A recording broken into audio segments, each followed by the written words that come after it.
Good morning, friends. You are welcome to my YouTube channel. I hope you must have subscribed my channel. If not, please subscribe if you like it. As per the request of some students, I am going to introduce vocab.com on my YouTube channel. Everybody knows that word power is the backbone of any competitive examinations. You cannot qualify the examination unless and until you have a strong vocab section. Vocabulary is very comprehensive. It is in different form. It is in the form of synonym, antonyms, idioms and phrases, and so on. In this video, I have prepared a collection of a list of some words that point out a particular disease और any kind of disease और health. इस video में मैंने कुछ शब्दों के list को तैयार किया है जो बीमारी के लिए, चाहे बीमारी की अवस्था हो, बीमारी का कंडीशन हो, कहीं न कहीं इन सभी शब्दों का रिलेशन बीमारी से है। तो आइए इन सभी शब्दों को वन बाय वन हम लोग सीखें। पहला वर्ड है पैंडेमिक। इन दिनों ये बहुत यूज हो रहा है कोरोना वायरस को लेकर। पैंडेमिक वैसे बीमारी के लिए यूज होता है जिसका प्रभाव बड़े पैमाने पे हो, जैसे कि पूरे देश में हो, पूरी दुनिया में हो। उसके लिए इस वर्ड का प्रयोग करेंगे पैंडेमिक। जैसे corona virus has created pandemic impact in the world. Second, epidemic. दोनों में डिफरेंस है। एपिडेमिक भी बीमारी के लिए यूज होता है, बट ये उस जगह पे लाएंगे जहाँ पे बीमारी एक खास एरिया में डेवलप करता है, किसी खास कम्युनिटी में डेवलप करता है, तो उसके लिए हम यूज करेंगे एपिडेमिक। और बड़े पैमाने पे कोई बीमारी हो तो पैंडेमिक। आउटब्रेक। आउटब्रेक वर्ड भी बीमारी के लिए प्रयोग करते हैं। इसका प्रयोग किसी जंग के लिए भी होता है, जब कोई जंग और बीमारी चाहे छोटे जगह पे या बड़े पैमाने पे पूरे देश में, पूरे दुनिया में अचानक फैल जाती है, सडन इरप्शन, तो उसके लिए हम यूज करेंगे आउटब्रेक। फैटेलिटी। फैटेलिटी और कैजुअलिटी दोनों का हिंदी सेम होता है मौत, लेकिन दोनों में एक अंतर है। यदि किसी इंसान की मौत बीमारी से होती है, किसी दुर्घटना में होती है, किसी जंग में होती है, तो उसके लिए हम यूज करेंगे फैटेलिटी। लेकिन यदि किसी इंसान की मौत किसी दुर्घटना में होती है, किसी जंग में होती है, बीमारी से नहीं, तो उसके लिए सिर्फ और सिर्फ यूज करेंगे कैजुअलिटी। तो fatality and casualty, it means मौत।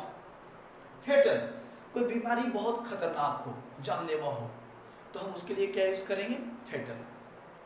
हमें यही ध्यान देना है कि जिस वर्ड को हम याद करते हैं उस वर्ड का प्रॉपर यूजेस कहाँ पे है। जैसे कि गन एक खतरनाक हथियार है, अब यदि उसके लिए फेटल का प्रयोग करोगे तो गलत, क्योंकि इसका प्रयोग बीमारी के लिए किया जाता है। Incurable, terminal. इनक्यूरेबल, टर्मिनल, दोनों का प्रयोग आप करेंगे वैसी बीमारी जो नाइलाज हो। यदि किसी इंसान को बीमारी आ जाती है और वो इंसान धीरे धीरे धीरे धीरे धीरे धीरे मौत के करीब चला जाता है, धीरे धीरे धीरे धीरे धीरे धीरे, कोई डॉक्टर भी उसे बचा नहीं पाता है। No doctor saves his life. तो ऐसे बीमारी को इनक्यूरेबल। कोरोना वायरस को तो आप जानते ही हैं, जो आपको घर में कैद कर लिया है। कोरोना वायरस के लिए आप यूज कर सकते हैं कोरोना वायरस इज इनक्यूरेबल। देखिए, मीनिंग को आप रटे नहीं, उसका इस्तेमाल करें। आप जब भी किसी से मिले तो ये जरूरी नहीं है कि आप इंग्लिश में ही टॉक करें, आप इंग्लिश और हिंदी दोनों मिक्स कर दें।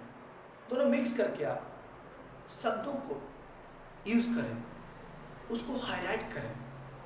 जैसे यदि मेरी मुलाकात आपसे होगी तो मैं बोलूँगा, एक्चुअली यू नो डियर, इन दिनों कोरोना वायरस जो है ना इनक्यूरेबल डिजीज हो गया है, there is no control, government का कोई कंट्रोल ही नहीं है, डॉक्टर्स के कोई कंट्रोल ही नहीं है। ऐसे आप इस्तेमाल करो।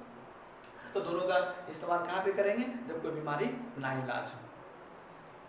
कंटेजियस, इन्फेक्टियस, कम्युनिकेबल, वैसी बीमारी जो छुआछूत हो, कॉन्टैक्ट से फैलता है।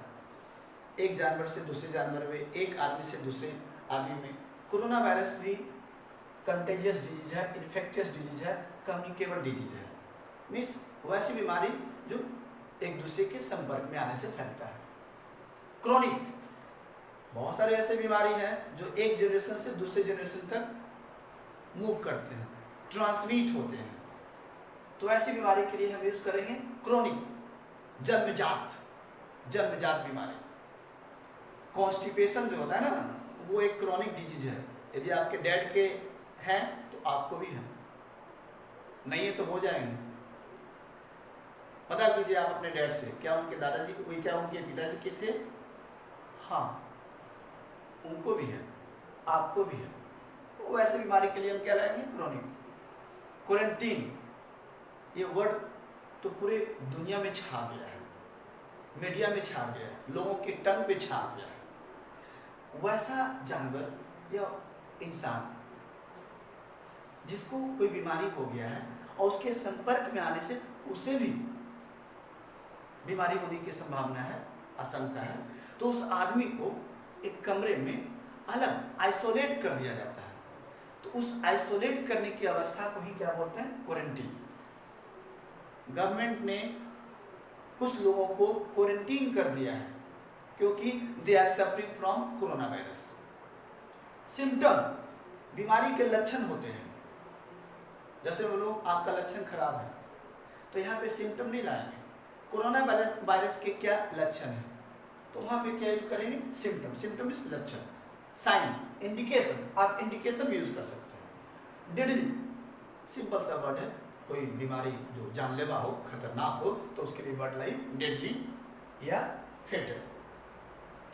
डिलीटेरियस, डेट्रीमेंटल, इंजुरियस, ये तीनों वर्ड का प्रयोग आप एक ही सेंस में करें। वैसी बीमारी, वैसा प्रभाव जो बहुत ही हानिकारक हो, नुकसानदायक हो, हमारे हेल्थ के लिए जानलेवा हो। Smoking is injurious, smoking is detrimental, smoking is deleterious, means हानिकारक, खतरनाक। एलिविएट, मिटिगेट, किस बीमारी को कम करने के लिए, उसके प्रभाव को कम करने के लिए आप वर्ड यूज कीजिए एलिविएट, मिटिगेट। ये दोनों वर्ड मेन वर्ब है, कम करना। दुनिया के पास कोरोना वायरस के इफेक्ट को एलिविएट करने के लिए अभी तक कोई मेडिसिन नहीं है। आप ये दवा ले लो, आपका जो पेन है वो एलिविएट हो जाएगा, मतलब कम हो जाएगा। फीवर बहुत ज़्यादा, एक्यूट बहुत ज़्यादा, मेरे पेट में बहुत ज़्यादा दर्द है, I have severe pain, acute pain. समस्या, परेशानी कोई बहुत ज़्यादा हो, एक्सट्रीम हो, तो आप उसके लिए वर्ड यूज कीजिए सीवियर और एक्यूट। तो आज आपके सामने a list of vocabs that point out disease. तो ये सभी शब्द कहीं ना कहीं बीमारी से जुड़े हुए हैं। फ्रेंड्स, आप एक नज़र इस वर्ड पे रखें, इसको देखें, इसको नोट डाउन कर लीजिएगा, और जब नेक्स्ट वीडियो में मैं आपके सामने नेक्स्ट वोकैब के साथ आपके सामने आऊँगा, तो आई होप, मैं आशा करता हूँ कि ये सारे वर्ड्स आपके दिमाग में स्टोर हो गए होंगे। Have a look, have a glance, they are very important, they are exam oriented, ये सभी एग्जाम ओरिएंटेड है। Okay, thank you. यदि आपके पास कोई सजेशन हो तो आप please, thank you very much.